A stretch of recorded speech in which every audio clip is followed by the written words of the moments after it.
So guys welcome to my channel zombie tech again. और आज आपके सामने एक नया बिल्ड लेके आया हूँ जो कि है क्षितिज जी का, जो चित्रकूट से हैं। बहुत दिनों बाद एक बहुत दूर से मेरे पास ये बिल्ड आया है। तो इस बिल्ड की जो ओवरऑल कॉस्टिंग है वो अराउंड 2 lakhs का है। और जो भी प्राइसिंग है इन सारे कंपोनेंट्स की वो मैं आपको नीचे डिस्क्रिप्शन में दे दूंगा, आप वहाँ पे जाके चेक कर सकते हैं इसका प्राइस भी। और प्राइस इस बिल्ड में मैं रिवील नहीं कर रहा हूँ सारी चीज़ों का, क्योंकि सब कुछ कवर करना एक थोड़ा सा नेक्स्ट टू इम्पॉसिबल हो जाता है, क्योंकि एक वीडियो बहुत लंबा हो जाता है, फिर इंटरेस्ट खो जाता है। तो जल्दी से स्टार्ट करता हूँ कंपोनेंट्स की क्या क्या यूज़ कर रहे हैं। सबसे पहले तो प्रोसेसर AMD का 5900X यूज़ कर रहे हैं, जो कि 12 कोर 24 थ्रेड के साथ आता है। एक गेमिंग परफॉर्मेंस के लिए एक बहुत बेहतरीन CPU है ये। और इस बिल्ड में जो मदरबोर्ड यूज़ कर रहे हैं वो अगेन मैं वही यूज़ कर रहा हूँ जिससे पहले 2 बिल्ड में यूज़ कर चुका हूँ, क्योंकि क्षितिज जी को मैंने बताया कि ये मदरबोर्ड हम लोग यूज़ करते हैं, तो उनको भी लगा कि हाँ इसका परफॉर्मेंस अच्छा है। तो जहाँ तक मैंने अभी जो पीछे प्रीवियस 2 बिल्ड किए हैं उसका परफॉर्मेंस बहुत अच्छा रहा। जो हमारे क्लाइंट्स थे वो बहुत ज़्यादा ही उसके परफॉर्मेंस से खुश रहे, तो मैंने उनको ये सजेस्ट किया X570। और उसके बाद जो हम लोग ग्राफिक्स कार्ड यूज़ कर रहे हैं बिल्कुल सेंटर में रखा हुआ है मैंने MSI का गेमिंग X3060। और एक खुशखबरी ये है गेमर्स के लिए कि अब ग्राफिक्स कार्ड के जो प्राइजेस हैं वो थोड़ा सा कम होंगे, क्योंकि जो माइनिंग है वो इतनी ज़्यादा अब प्रॉफिटेबल नहीं रह गई है इस वजह से। और इसमें जो हम लोग स्टोरेज के लिए यूज़ कर रहे हैं, एक 1 TB की HDD यूज़ कर रहे हैं और एक 1 TB की NVMe यूज़ कर रहे हैं। वो मैं अभी आपको जब मैं इसकी अनबॉक्सिंग करूँगा तो मैं आपको वहाँ पे दिखाऊँगा। और कूलिंग के लिए हम लोग डीप कूल का कैसल 360EX यूज़ कर रहे हैं। 3 फैन वाला डिज़ाइन है, मतलब अगर उसकी RGB की बात करी जाए तो आपने प्रीवियस बिल्ड में देखा था कि मैंने उसकी RGB कैसे उसमें लगाई थी। मदरबोर्ड से हम लोग उस चीज़ को कंट्रोल करने वाले हैं। और जो कैबिनेट है, जस्ट इससे पहले वाला जो बिल्ड था उसमें हमने यूज़ किया था वाइट, अब उसी वाइट का हम लोग ब्लैक वर्जन इसमें यूज़ कर रहे हैं। फ्रंट में इसमें 3 फैन दिए गए हैं ARGB, आप एड्रेसेबल है उसको कंट्रोल कर सकते हो। और सबसे बड़ी मेन बात जो इस पूरे सिस्टम को पावर देगा वो एंटेक का 850 वॉट का PSU यूज़ कर रहे हैं। 10 साल की वारंटी है।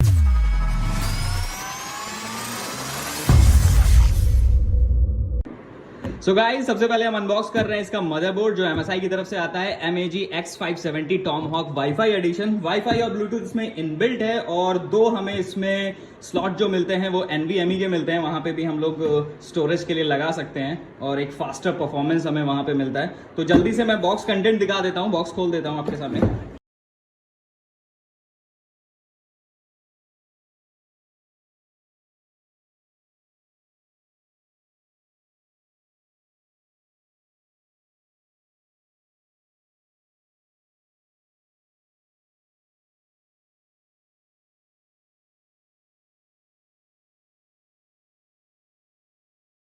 तो ये है हमारा मदरबोर्ड, आप देख रहे हो। ये है हमारा AM4 सॉकेट, इसमें है 4 मेमोरी के लगाने के लिए हमारे पास स्लॉट्स दिए हुए हैं। 64 GB तक ये सपोर्ट करता है। और यहाँ पे PCI स्लॉट दिया हुआ है एक स्टील आर्मर के साथ, मतलब कि अगर हम इसमें ग्राफिक्स कार्ड लगाएंगे तो वो एक अच्छे से होल्ड हो जाएगा। 2 NVMe के हमारे पास यहाँ पे स्लॉट दिए हुए हैं, दोनों में हीट सिंक लगी हुई है। लेकिन जो हम NVMe इस पे लगाने वाले हैं उसमें हीट सिंक्स पहले से आती है, तो हमें इस चीज़ की ज़रूरत नहीं पड़ेगी। बिल्ड क्वालिटी एक बहुत बेहतरीन है, क्योंकि मैं पर्टिकुलर इस मदरबोर्ड को 4 बिल्ड में यूज़ कर चुका हूँ। तो परफॉर्मेंस का तो जवाब आप क्या मैं बताऊँ आपको, जो भी मेरे कस्टमर्स हैं उनका फीडबैक जब आएगा तो मैं आपको शेयर कर दूंगा वो। IO की बात करते हैं तो इसमें एक डेडिकेटेड फ्लैश का बटन दिया हुआ है। अगर आपको बायोस अपडेट करना है तो आप डायरेक्टली यहाँ से बायोस अपडेट कर सकते हो पेन ड्राइव लगा के। और ये हमारा एक ब्लूटूथ का है, ये वाईफाई का है। और 2 USB 3.0 हैं, 3.1 है, एक RJ45 का कनेक्टर है और ऑडियो जैक है। और एक HDMI है, लेकिन जो हम CPU यूज़ कर रहे हैं उसमें हमें डिस्क्रीट ग्राफिक्स कार्ड लगाना होगा, तो ये HDMI पोर्ट काम नहीं करेगा।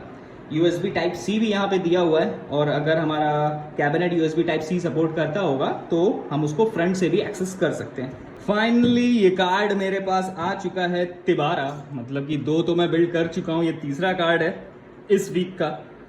तो अब मतलब मुझे तो कभी कभी ये लगा था, मैं बहुत दिनों बिल्ड में यही बोल रहा था कि कार्ड्स की कमी हो गई है, गेमर्स को कार्ड नहीं मिल रहे हैं। लेकिन हाँ, अब थोड़ी स्थिति सही हो गई है, क्योंकि अब बराबर मुझे कार्ड मिल पा रहे हैं बिल्ड के लिए। क्योंकि बिल्ड इसीलिए नहीं हो पा रहे थे इतने सारे, क्योंकि सारे कंपोनेंट्स अवेलेबल हैं, बस कार्ड नहीं है। तो उसकी वजह से क्लाइंट लेता ही नहीं है सिस्टम।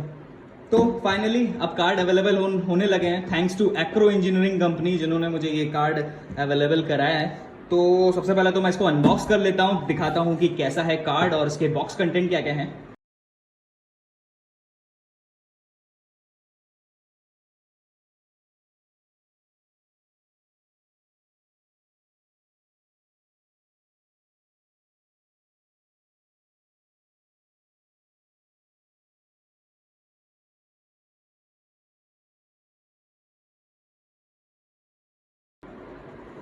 देखिए इसकी खूबसूरती, दो 90 mm के फैंस दिए हुए हैं, यहाँ पे पावर सप्लाई का सॉकेट है और पीछे भी हीट सिंक यहाँ पे दिया हुआ है, एक प्लेट दिया हुआ है। इस प्लेट की खास बात ये है क्योंकि जो पहले ग्राफिक्स कार्ड आते थे उसमें फंगस लग जाता था और वो खराब हो जाते थे, मतलब कि थोड़ा सा भी मॉइस्चर हुआ तो खराब हो जाते थे, तो इसकी वजह से ये सब कुछ सेफ रहेगा।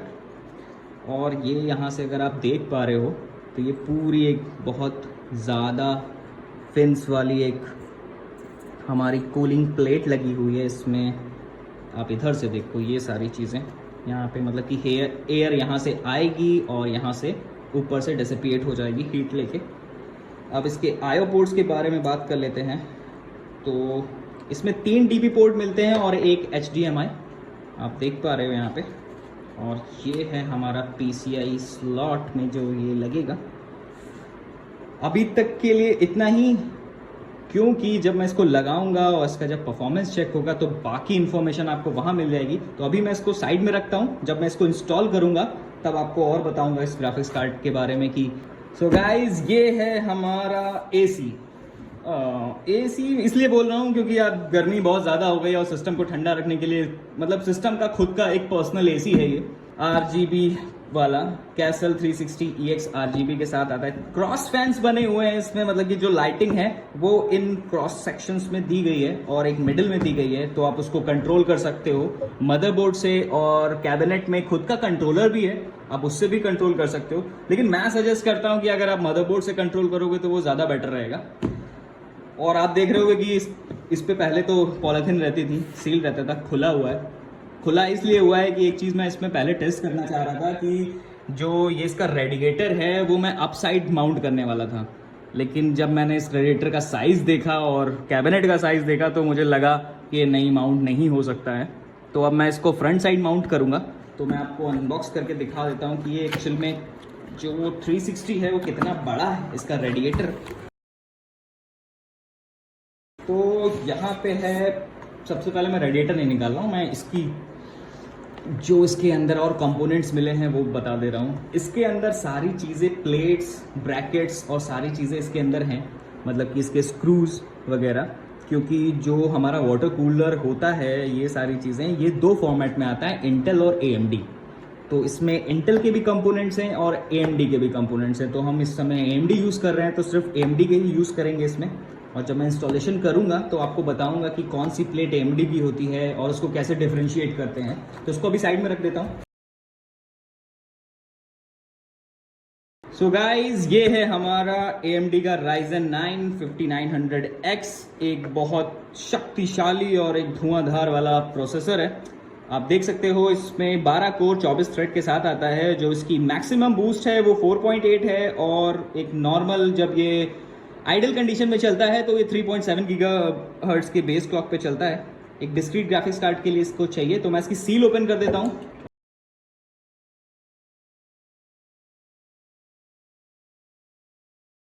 और ये है मेन जो हमारा प्रोसेसर है, उसके साथ एक स्टिकर मिला हुआ है, इसको मैं कैबिनेट के बाहर लगाऊंगा बाद में। तो अभी बॉक्स को किनारे करता हूँ। सबसे पहले मैं CPU इंस्टॉल करता हूँ मदरबोर्ड पे। सबसे पहले इंस्टॉल करने का तरीका सबसे सिंपल ये है कि आप कभी भी इसके जो नीचे पिन्स हैं उसको आपको टच नहीं करना है, क्योंकि बहुत ज़्यादा डेलिकेट होती हैं। और इंस्टॉल करने का तरीका ये है कि प्रोसेसर के जस्ट नीचे यहाँ पे एक छोटा सा एक निशान होता है, एरो होता है, जिससे आपको पहचानना पड़ता है कि ये किस तरफ AM4 सॉकेट पे लगेगा। और जो AM4 सॉकेट है उस पर भी एक इसी तरीके का निशान होता है यहाँ पे, जहाँ पे मेरी ये फिंगर पॉइंट कर रही है। और आपको ये लेवर जो है ये उसको आपको ऊपर उठाना है। देन जो ये हमारा पॉइंट करता हुआ ये चीज़ है, इसको इस पॉइंट से मिलाना है। और CPU को कोई भी, मतलब कि आपको प्रेशर देना ही नहीं है उस पर। मैं आपको दिखाता हूँ। ये सिंपल आपको ऐसे रख देना है, इतना सिंपल है। उसके बाद आपको सीधे ये लेवर बंद कर देना है, दैट्स इट। आपका CPU इंस्टॉल हो गया है इस पे। नेक्स्ट मैं इस पे रैम इंस्टॉल करूंगा। ये है हमारी G.Skill की ट्रांसेंड RGB रैम, मतलब देखने में बहुत ज़्यादा ही खूबसूरत लगेगी। इसमें हम 2 स्टिक यूज़ कर रहे हैं 8-8 GB की, जो कि 3200 मेगाहर्ट्ज़ की फ्रीक्वेंसी पे काम करती है। इसको हम ओवरक्लॉक भी कर सकते हैं मदरबोर्ड के थ्रू, तो वो तो डिपेंड करेगा क्षितिज जी पे कि वो कैसा चाह रहे हैं। तो मैं इसको अनबॉक्स कर लेता हूँ पहले तो।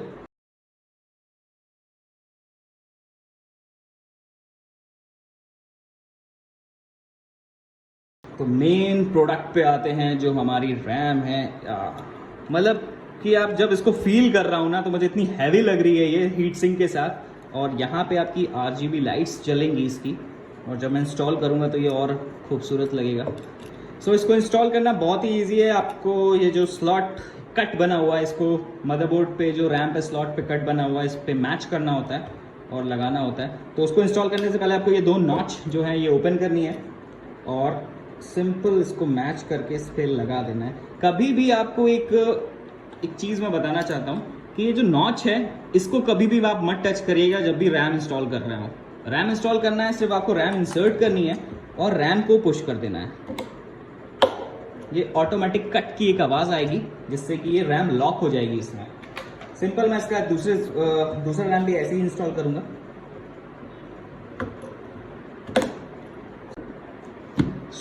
ये है हमारी TSU यूनिट पावर सप्लाई, जो पूरा मदरबोर्ड को और पूरे सिस्टम को पावर सप्लाई देगी। 80+ गोल्ड की है, 850 वॉट की है, मतलब कि इस पर्टिकुलर सिस्टम के लिए इतना वॉटेज काफ़ी है। तो मैं जल्दी से इसको अनबॉक्स कर लेता हूँ।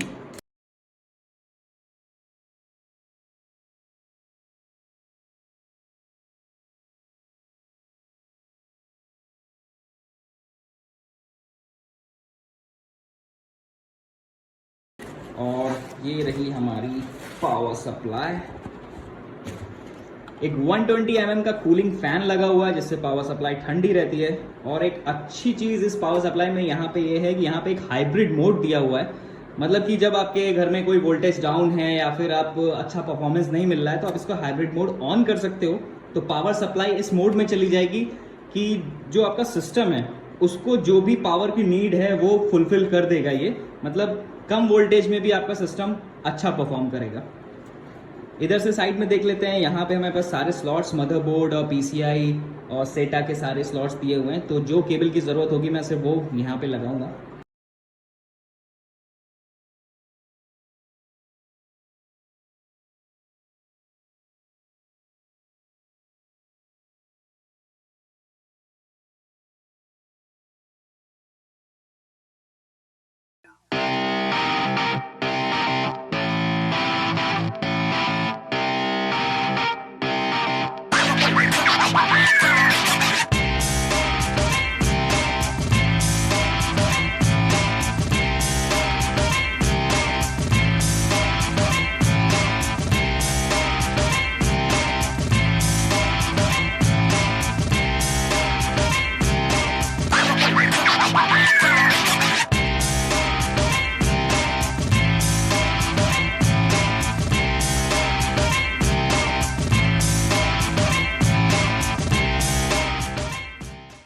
सो गाइस, क्षितिज जी का ये पीसी बिल्ड कंप्लीट हो चुका है। थोड़ा सा टाइम लग गया इस बिल्ड में, क्योंकि उन्होंने कुछ बोला कि उनको जो फैन का इनटेक है और आउटटेक है उनको अपने हिसाब से चाहिए था।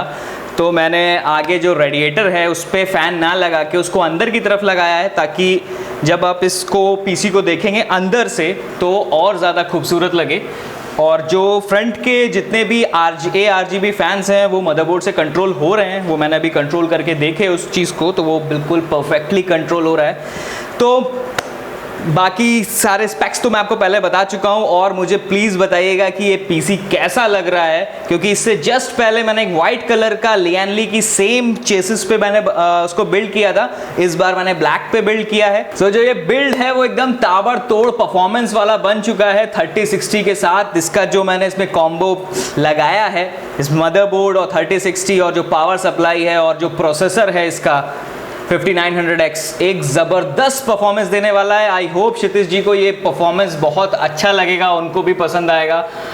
और गाइस, जो आप लोग मुझे प्यार दिखा रहे हो इतना, मेरे चैनल पे सब्सक्रिप्शन बढ़ रहे हैं, मैं एनालिटिक्स चेक करता रहता हूं अपने चैनल के, तो मुझे थोड़ा सा और करिए। मैं 1K पे एक ज़बरदस्त पीसी बिल्ड करूंगा मेरे 1K सब्सक्राइबर होने पे, तो थोड़ा सा सपोर्ट दिखाइए। सब्सक्राइब बटन को प्लीज़ दबा दीजिए, और अगर आपको वीडियो अच्छा लगा है तो उसको लाइक करिएगा।